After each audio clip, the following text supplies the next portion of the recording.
Assalamualaikum warahmatullahi wabarakatuh. Saya tidak bosan-bosannya mengingatkan kembali kepada pendengar Dongeng Tengah Malam. Jaga kebersihan, jangan lupa biasakan cuci tangan, cuci kaki sebelum masuk rumah, bersihkan diri dulu, mencuci kalau bisa mencuci di luar rumah. Maksudnya sebelum masuk rumah, karena kita nggak tahu sampai kapan virus ini akan berakhir. Tapi tergantung kita juga kapan virus ini berakhir. Kalau kita bisa menjaga kebersihan kita, mungkin virus ini akan segera berakhir. Karena berakhir dan tidaknya tergantung dari kita semua bagaimana mengantisipasinya. Baik, lanjut, kita akan membawakan cerita lagi dari pendengar Dongeng Tengah Malam. Kejadian di cerita ini adalah ketika saya awal masuk sekolah menengah pertama atau SMP. Ya seperti anak sekolah pada umumnya, hari biasa Senin sampai Jumat itu kan kegiatan sekolah, masuk pagi pulang siang, masuk pagi pulang siang, sampai yang ditunggu-tunggu apa, Sabtu. Hari Sabtu ini pulangnya kan biasanya nggak terlalu siang atau nggak terlalu sore. Makanya kalau hari Sabtu gitu biasanya kita ada acara sama teman-teman, dalam artian gini, ada satu temen gitu mungkin ingin melakukan sesuatu atau ingin apa gitu ya, biasanya disampaikan pada waktu mau Sabtu ini, bagaimana besok ada rencana gini, besok ada rencana gini. Ya seperti pada anak SMP pada umumnya lah. Kejadian waktu Sabtu siang ya, teman-teman sudah banyak yang ngomongin kalau ada rencana mau main ke salah satu teman kita. Rencananya nanti malam sih memang ya. Jadi rencananya Sabtu malam itu mau main ke salah satu teman kita SMP yang kebetulan di rumahnya itu dia mempunyai game terbaru pada zaman itu, yaitu Nintendo. Nah, game yang hit pada waktu itu ya game Nintendo ini yang terbaru. Ya bisa dikira-kira tahun-tahun 90-an berapa lah kejadian ini. Karena game Nintendo ini begitu keluar itu kan benar-benar menghebohkan dunia anak-anak untuk bermain game. Karena zaman dulu harus main game itu bukan main. Nggak ada game lain soalnya. Tahu-taunya ya main biasa, nggak ada sampai game-game elektronik seperti Nintendo ini yang wah ya pada zamannya.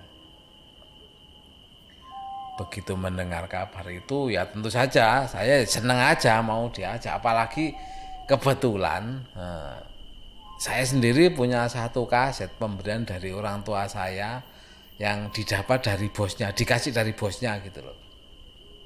Lah bosnya ini kebetulan anaknya punya game Nintendo ini lah, mungkin kasetnya itu sudah bosen apa-apa, karena mungkin tahu orang tua saya punya anak sebaya dengan anaknya, makanya sama bosnya mau nggak dikasih. Ya tentu saya sangat sangat senang sekali menerima hadiah itu, apalagi dibilang ibunya ini Nintendo.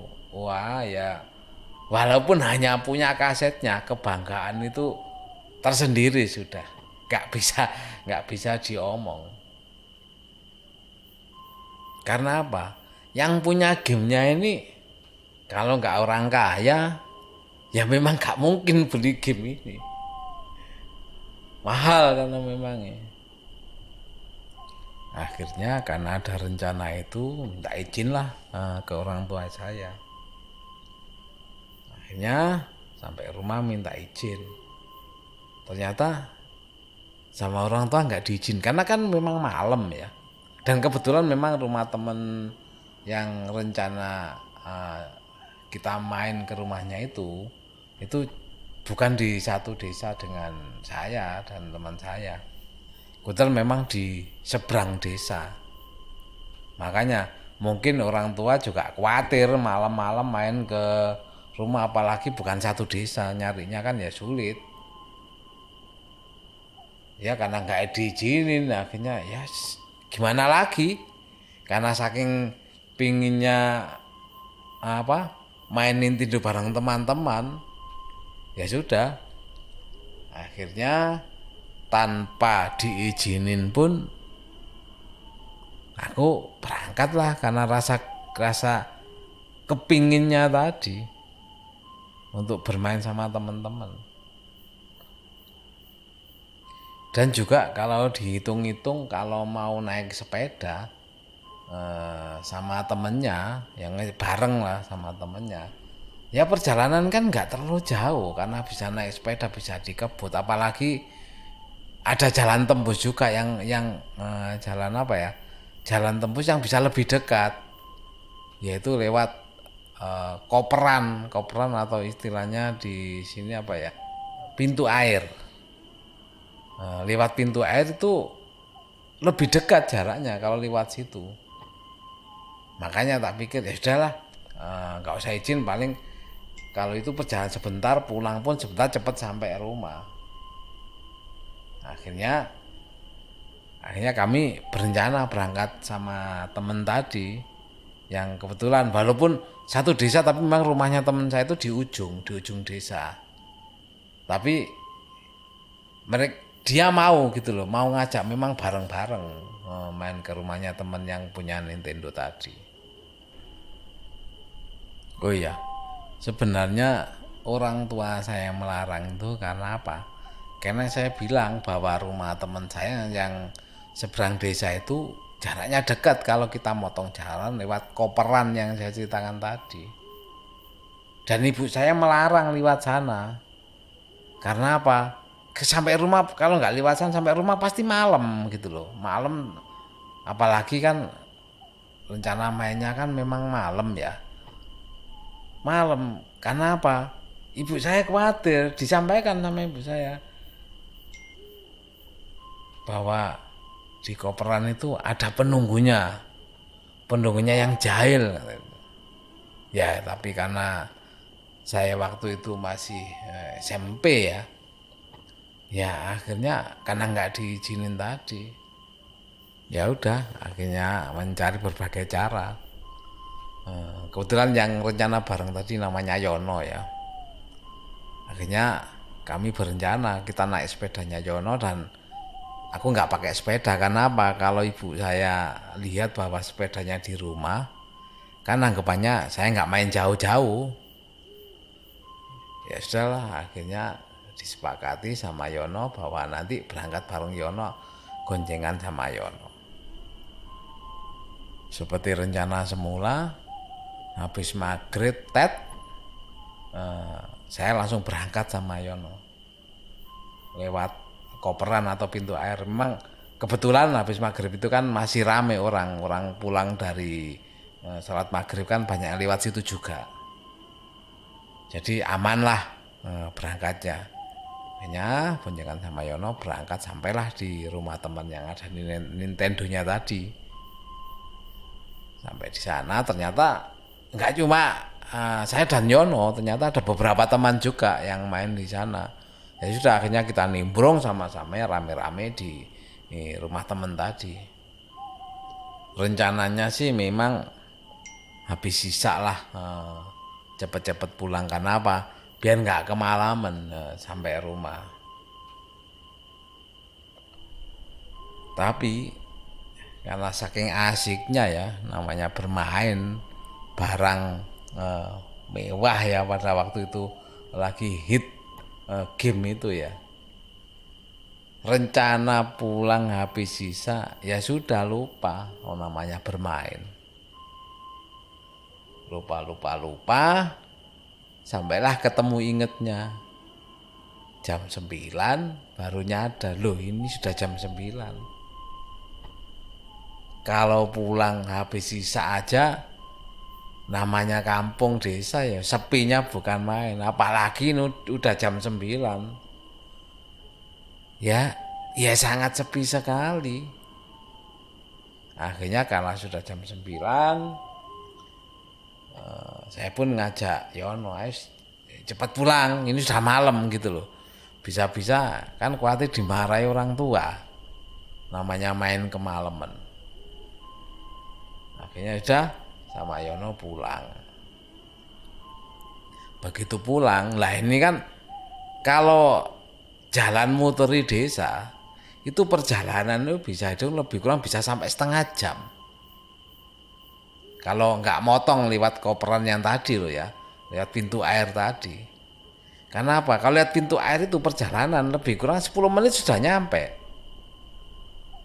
Tapi kalau muter kampung nggak lewat situ, nggak motong jalan itu bisa hampir setengah jam. Makanya ajaklah Yono, kenapa nggak lihat motong aja gitu loh. Karena apa? Mepet waktunya ini sudah malam. Kan khawatir, takut dimarahi. Yono sebenarnya nggak mau. Bahkan Yono ngajak sebaiknya muter kampung aja, lebih aman. Karena apa? Sepinya bukan main. Yono mungkin ya takut juga. Akhirnya karena saya maksa, akhirnya Yono mau nggak mau, ya sudah. Akhirnya kita berdua lewatlah jalan semula waktu kita berangkat. Begitu sampai di koperan itu bener. Bayangkan lewat jalan kampung aja sepinya bukan main. Begitu lewat situ ya sepi banget, yang terdengar hanya suara air. Akhirnya kita pun jalan. Pas di tengah pintu air, tiba-tiba dikagetkan sesuatu benda yang melayang. Begitu melihat itu, otomatis saya kaget, ternyata begitu kelelawar yang lewat. Oh ternyata kelelawar, ya sudah. Tapi karena ini kan lagi saya yang gonceng, Yono yang di belakang. Tapi karena Yono nggak tahu asal usul apa tadi benda, yang tahunya Yono kan kaget seperti ada benda yang terbang gitu. Yono minta, udah ayo cepetan genjot biar cepet nyampe. Karena saya yang nyetir dan saya tahu di depan nggak ada apa-apa, bergaya aja, santai, nggak ada apa-apa, tenang aja. Karena saya nyetir, Yono pun nggak bisa apa-apa gitu loh. Bahkan saya dengan santai juga ngomong, tenang, nggak ada apa-apa, kita kan berdua. Pas selesai saya bilang kita kan berdua, tiba-tiba di samping kiri dan terdengar suara tawa. Jadi ada suara tawa. Begitu mendengar itu ya lemes, takut. Dan suara tawa itu sebenarnya nggak keras, suara tawa itu cuma hihihi, gak keras tapi menusuk di telinga, terdengar jelas gitu. Begitu mendengar itu, saya tancap pancalan saya sekeras-kerasnya, saking takut pingin yang cepet keluar dari koperan tadi, pintu air tadi.